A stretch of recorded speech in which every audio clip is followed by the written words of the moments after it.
प्यारे बच्चों, मैं अपनी और आपके YouTube चैनल हिंदी स्वरूपा में आप सबों का हार्दिक स्वागत करती हूँ। आज हम लोग इस वीडियो के माध्यम से कक्षा 10वीं के पाठ 1 सूरदास के पद का प्रश्नोत्तर पढ़ेंगे। इसके पहले के वीडियो में मैं पाठ को संपूर्ण व्याख्या सहित पढ़ा चुकी हूँ।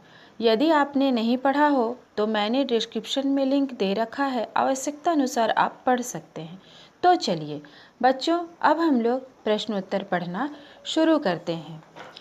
इसका पहला प्रश्न है, गोपियों द्वारा उद्धव को भाग्यवान कहने में क्या व्यंग्य निहित है?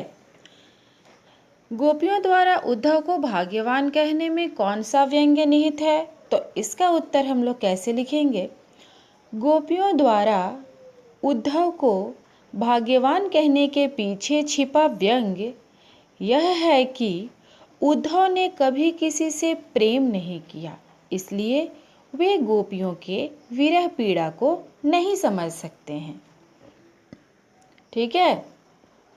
प्रश्न संख्या 2, उद्धव के व्यवहार की तुलना किस किस से की गई है?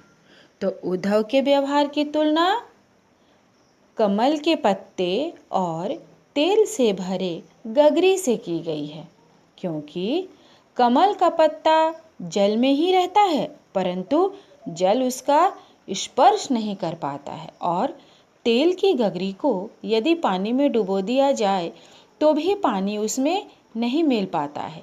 ठीक उसी प्रकार उद्धव कृष्ण के साथी हैं, मित्र हैं, साथ रहते हैं, परंतु फिर भी कृष्ण की भक्ति छोड़ योग साधना का उपदेश दे रहे हैं।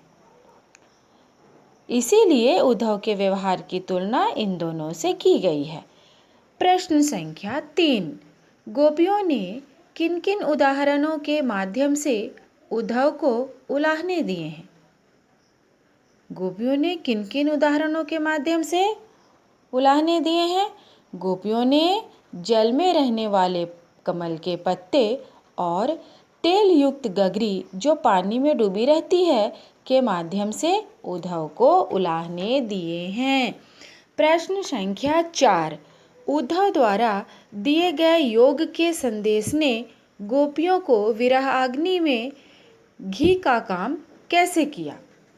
इसका उत्तर होगा, कृष्ण प्रेम की दीवानी गोपियों पर उद्धव द्वारा दिए योग के संदेश ने उनकी विरह अग्नि में घी का काम किया, क्योंकि गोपियों का मन कृष्ण से मिलने के लिए तरस उठा। वे कृष्ण के आने की आशा में थी, इसलिए कृष्ण को न आया देखकर वे अधीर हो उठे। प्रश्न संख्या 5, मर्यादा न लही के माध्यम से कौन सी मर्यादा न रहने की बात की जा रही है? तो मर्यादा न लही के माध्यम से गोपियों ने सामाजिक प्रतिष्ठा न रहने की बात कही है। प्रश्न संख्या 6, कृष्ण के प्रति अपने अनन्य प्रेम को गोपियों ने किस प्रकार अभिव्यक्त किया है? उत्तर होगा, कृष्ण के प्रति अनन्य प्रेम को गोपियों ने जागते सोते रात दिन कृष्ण की याद आने के माध्यम से व्यक्त किया है। गोपियाँ कहती है कि हारिल पक्षी जैसे लकड़ी को अपने पैरों में पकड़े रखता है, वैसे ही हम भी श्री कृष्ण को अपने मन, वचन और कर्म में अपनाए हैं। प्रश्न संख्या 7, गोपियों ने उद्धव से योग की शिक्षा कैसे लोगों को देने की बात कही है? इसका उत्तर होगा, गोपियों ने उद्धव से योग की शिक्षा उन लोगों को देने की बात कही है जिनके मन स्थिर नहीं रहते, जिनके मन चक्री की तरह चक्कर लगाते हैं, अर्थात जिनका एकनिष्ठ प्रेम नहीं है। प्रश्न संख्या 8, प्रस्तुत पदों के आधार पर गोपियों का योग साधना के प्रति दृष्टिकोण स्पष्ट करें। प्रस्तुत पदों के आधार पर गोपियों का योग साधना के प्रति कौन सा दृष्टिकोण था? उत्तर होगा, प्रस्तुत पदों के आधार पर गोपियों को योग साधना कड़वी ककड़ी के समान लगती है। जिस प्रकार कड़वी ककड़ी को खाया नहीं जा सकता, ठीक उसी प्रकार कृष्ण के प्रेम को त्याग कर, भुलाकर योग साधना को नहीं अपनाया जा सकता। प्रश्न संख्या 9। गोपियों के अनुसार राजा का धर्म क्या होना चाहिए? उत्तर होगा, गोपियों के अनुसार राजा का धर्म नीति के मार्ग पर चलने का होना चाहिए। राजा को अपने प्रजा का हित करना चाहिए। प्रश्न संख्या 10। गोपियों को कृष्ण में ऐसे कौन से परिवर्तन दिखाई दिए जिनके कारण वे अपना मन वापस पा लेने की बात कहती है? उत्तर होगा, गोपियों को लगता है कि कृष्ण ने राजनीति पढ़ ली है, इसलिए वे उद्धव के द्वारा निर्गुण भक्ति मार्ग अपनाने का हमें सुझाव दे रहे हैं। कृष्ण तो दूसरों का भला किया करते थे, अब क्या हो गया? वे तो स्वयं अनिति के मार्ग पर चल रहे हैं। प्रेम में उन्हें धोखा देना चाहते हैं, इसलिए वे अपना मन कृष्ण से वापस पा लेना चाहती है, जिसे कृष्ण ने मथुरा जाते समय चुरा लिया था। कहने का मतलब है, गोपियाँ किसी भी हालत में योग साधना अपनाने को तैयार नहीं है। प्रश्न संख्या 11। गोपियों ने अपने वाक् चातुर्य के आधार पर ज्ञानी उद्धव को परास्त कर दिया।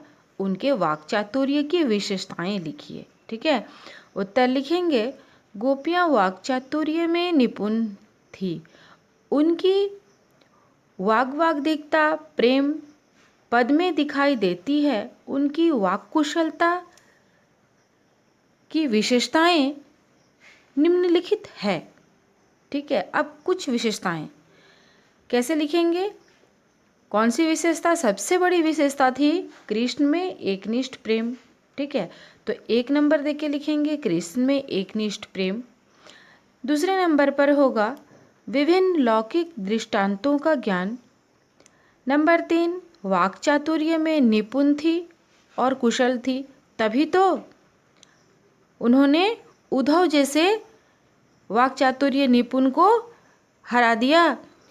नंबर 4, वाक् चातुर्य में व्यंग्यात्मकता भी है उनकी, जैसे वे सीधे तरीके पर उद्धव से बात नहीं करती है, घुमा फिराकर उन्हें कटाक्ष करती है, इसीलिए व्यंग्यात्मकता भी एक प्रमुख विशेषता है।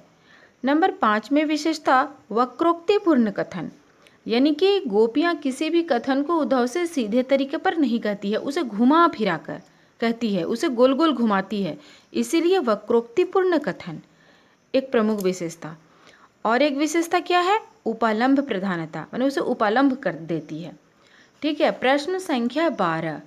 संकलित पदों को ध्यान में रखते हुए सूर्य के भ्रमर गीत की मुख्य विशेषताएं बताइए। संकलित पदों को ध्यान में रखते हुए सूर्य के भ्रमर गीत की मुख्य विशेषताएं।